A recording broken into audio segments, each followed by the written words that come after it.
Hey guys, Andy here from Mediocre Hobbies coming at you with some more 3D printed goodness. As you guys know, I am a huge Astra Militarum fan, a huge Imperial Guard fan. I have literally every regiment known to man except Mordigans. I do indeed also have a Praetorian Guard Army. For those of you who don't know who a Praetorian Guard Army, it is basically the kind of British red coat style Imperial Guard Army with the pith helmets, the ones that fought in the Zulu campaigns out in Africa. They're a beautiful selection of miniatures, and they haven't been produced in I don't know how many years, like decades at this stage. They've never brought them back as a made to order or anything like that. And yeah, it has cost me an absolute fortune to build the force that I have now. A lot of people always ask me, how can I get my hands on more of them? Or do I continue to plan on collecting more of them? And it's always a touchy subject, because if you go on eBay, type in Praetorian Guard, you will see the reason why it is just not an easy thing to collect. Well, Anvil Industries has now stepped in and provided an awesome Kickstarter that will allow you to get your hands on these miniatures and play that force for yourself. When companies come towards me and ask me to do a video on some of their 3D printed stuff, obviously I always check the files, make sure it's legit,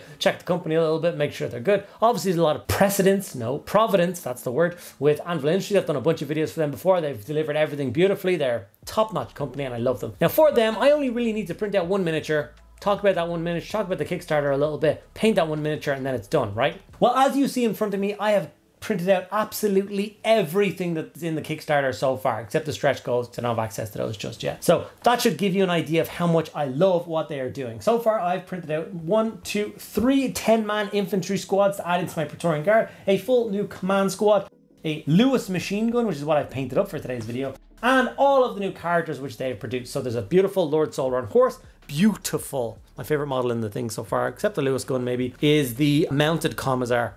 Unbelievable sculpt. And then of course we have a Tech Priest Engine Seer, a Sanctioned Psyker, and another Commissar on foot. So it basically gives you the workings of an entire Imperial Guard Army minus like tanks and stuff. And because they're doing so well in the Kickstarter, a bunch of it is already unlocked. So a bunch of the other heavy weapon teams are unlocked and stuff like that. So go and check that out. I will link it down below for themselves. They're already fully funded. They fully funded in 3 hours. There's still a bunch of days left on them. So I reckon they're going to get to the end and get all Kickstarter or all stretch goals unlocked. So you'll get your hands on all the awesome stuff. So yeah, I think it's pretty cool. Like I said, my favorite miniature in this is the Lewis machine gun because it's so iconic. It's the first teaser they showed off on their Instagram and I fell in love with it immediately and wanted to paint it. So I'm going to paint it a little bit here in this video. So hopefully you guys stick around and enjoy that. So obviously I 3D printed all of these parts out myself, and as you can see, these are the pre-supports that they give with them and they're flawless. Absolutely love it. I've always said that Anvil Industry actually does do the best supports that I know for anything. And the reason they do the best supports, I don't know the actual name for it, but I call it an ankle support. No, sorry, an anchor support. And basically, they'll have the normal, all their super fine supports that won't leave any marks or leave anything all left on the miniature when it's removed. But then they'll have this one extra fatter, chunkier support. And it's there to hold the miniature to the print bed and not get pulled off from the FEP as it comes up and out. I don't think I've ever had an Anvil Industries piece fail on me, which is just an incredible thing to say, considering how much I printed for them. So I absolutely love that. It's always in a really nice place where, you know, when you cut it off like under a foot or in the middle of a tour, like nowhere that you're going to see it when the model's put together. Okay, I also decided, like I said, I printed absolutely everything, so I wanted to show you the quality of the print. So this is the Commissar and horse. Incredible sculpt. Like, I'm definitely painting that up soon. It is just, it's burrowing its way into my brain. This is the female Lord Solar miniature. She's amazing. Obviously, we have our Tech Priest Engine Seer and our Sanctioned Psyker miniatures. Also, both stunning. This is the commander of the command squad. Obviously, very nice, carrying a plasma pistol and a power sword. I love the banner as well. I gave him some running legs. Obviously, you can choose different legs and different arms if you want to. I decided he was running forward with the flag kind of billowing behind him. You have your comms officer, your Vox officer here. And obviously, there's an alternate use for the Vox officer. There's a bagpipe wielder, which obviously pays homage to the original Praetorians who had a bugler. And then I love the medic holding his helmet, running full tilt towards some poor soldier who was taking a hit to try and save him. So absolutely beautiful. So this is the Maxim machine gun, or heavy bolter, as I shall be playing it as. It's printed out. As you can see, I've attached it to it's just a light bit of super glue to a painting handle, and I'm spraying that up. And then obviously I've done the same thing with the crew. So when they showed off the miniature, it was just had one guy, the guy firing. But obviously it's supposed to have 2 crew members. So I quickly knocked up another guy sitting on a box pointing. He's obviously in charge, doing the bit of pointing. Shoot that way and shoot the other way. I also got one of my bases knocked up, one of my trench bases, as all my Imperial Guard are based the same, and I wanted these guys to match in.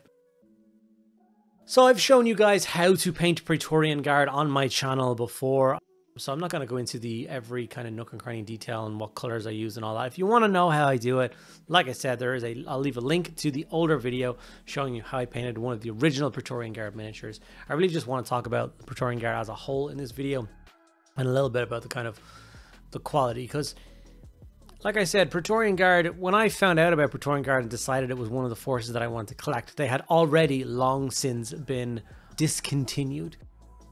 They in fact weren't even actually a real faction.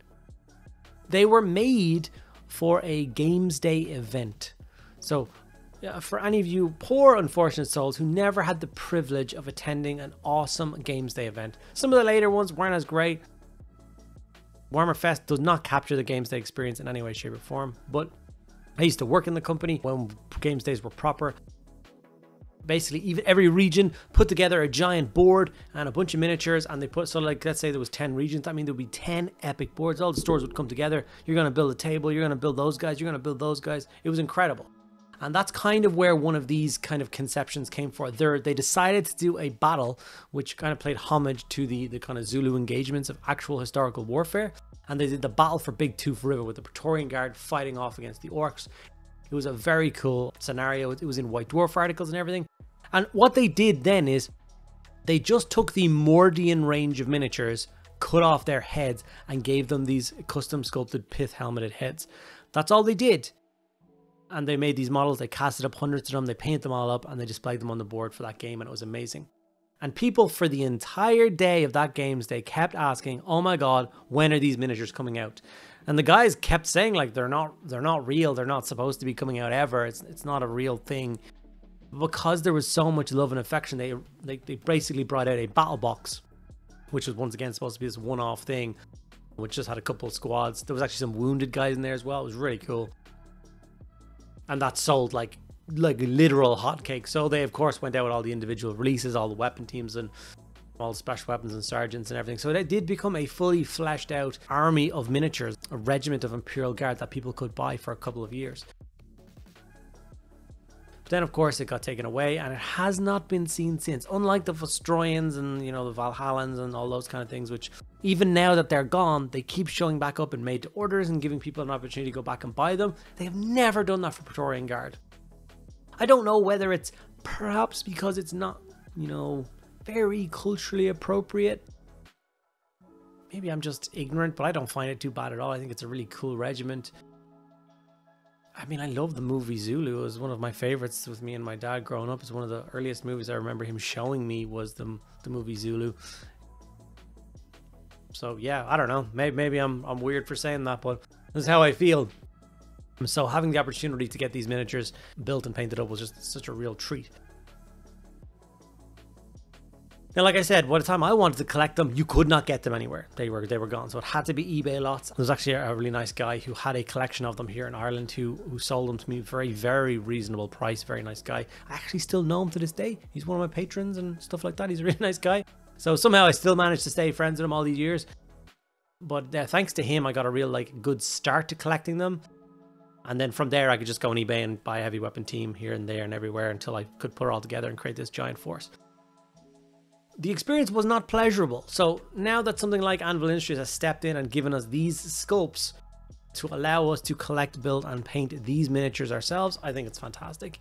And Anvil Industries, like I said, are always one for quality.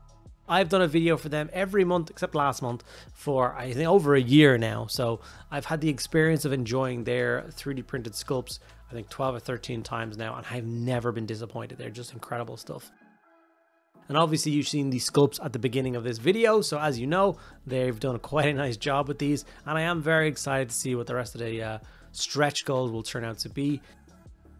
They're definitely not one for leaving us hanging. I'm sure they're going to give us some really nice bits and pieces fairly soon.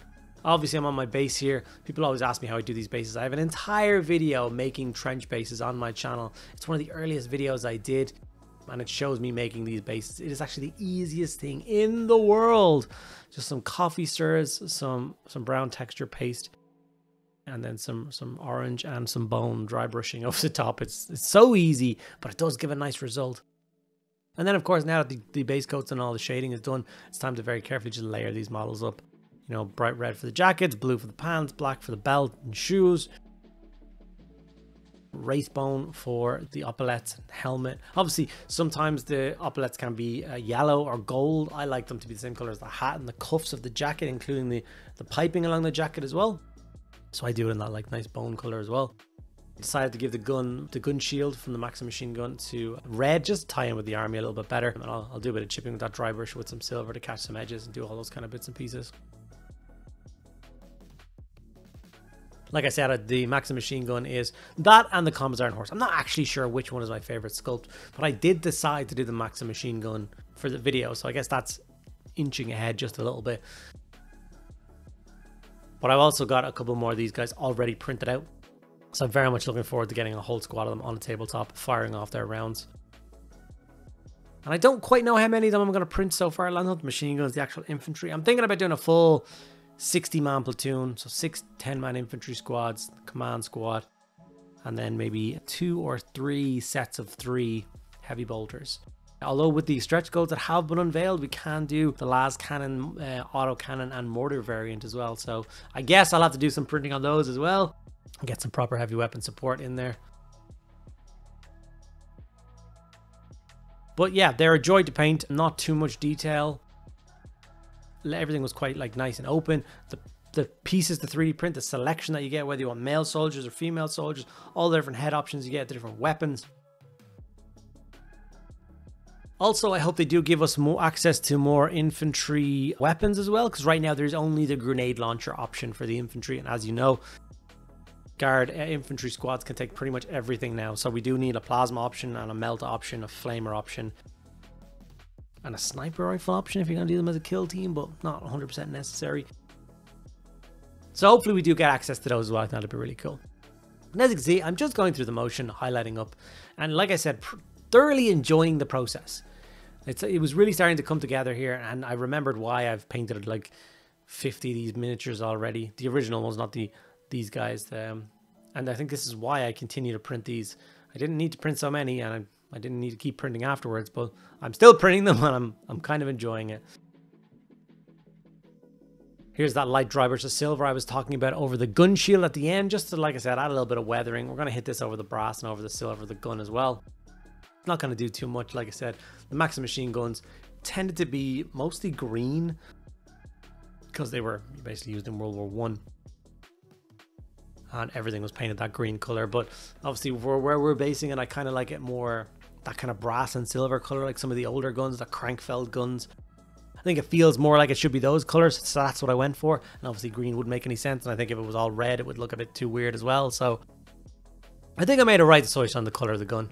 Now that the pieces are all painted up, it is time to just tidy them up. So get a very sharp scalpel under and remove that tiny bit of super glue holding them in place until you've got all of them ready to rock and roll. And now it's time to glue them together and get them put on the base.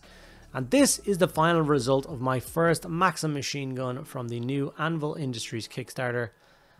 I could add a little bit of weathering powder. I think I will add a little bit of weathering powder just to dust it up a little bit, but I think it looks awesome. I'm really happy with the final result. Can't wait to paint up more of these guys. And yeah, it was first new Anvil Industries Praetorian Guard miniature is painted. Obviously they're called the British Space Force from Anvil Industries. Like I said, it is all linked down in the description below. You can check out proper renders, breakdown of miniatures, all the different print options on the website and on the Kickstarter. It's already fully funded. I do thoroughly recommend you go check it out using the link below. Okay guys, there we have it, the Lewis machine gun painted up, which obviously will just stand in as a heavy bolter for my Praetorian Guard army. I actually have the parts already printed out for another 2 of them, so I've got my first squad of 3 of them ready to rock and roll. Yeah, I'm loving them. I'm going to continue to print them. Hopefully I get my hands on the stretch goal pieces at some point soon, and I can start getting dug into those as well. Hopefully you guys enjoyed this video. Hopefully you do like the Praetorian Guard as much as me. If you did enjoy this video, do the usual thing. Make sure you give the video a like. Ask me any questions you have about my channel, videos, or this Kickstarter in the comments below, and hopefully I'll get back to each and every one of you guys. And of course, make sure you subscribe to the channel so you don't miss out on all future uploads. Check out the Anvil Industries Kickstarter. It is linked down in the description below. Check that link out for yourself and see if it is for you. Appreciate you guys sticking around to the end. I'll see you in the next one.